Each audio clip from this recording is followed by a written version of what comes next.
Hi folks, Craig here. I use he, him pronouns. I'm joining you from Wurundjeri country today. Thanks for tuning in to the CEO update. I wanted to give you an update on the reforms coming out of the Royal Commission and some of our meetings with the Department of Health. The really big one and great progress, we met with the department and also Shark were there as well, the Self-Help and Addiction Resource Centre, to talk about Recommendation 29, our agency. So as you would know, that's the what we've been calling also the consumer agency to support and develop consumer initiatives across the state um, and to link in with other parts of the reform as well.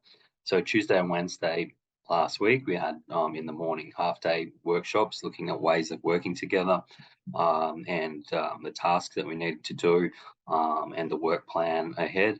And of course, for us, making sure that the work is done in a way that VMIAC has a strong voice.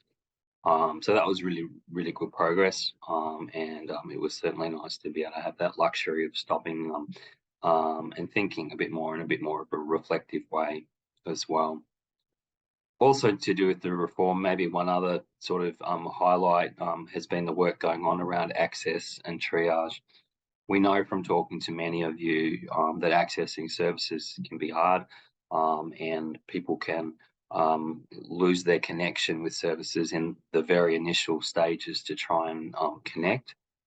So we've been doing some strong advocacy around access and triage to make sure that people's strengths are honoured when they're accessing services and making sure that people don't have to say information twice, and also but making sure that things don't go out of control for people so that suddenly three other people know your information and you didn't know that was going to happen. So that's the type of work that we're doing there around access and triage, and as I said, we know how important that is for people.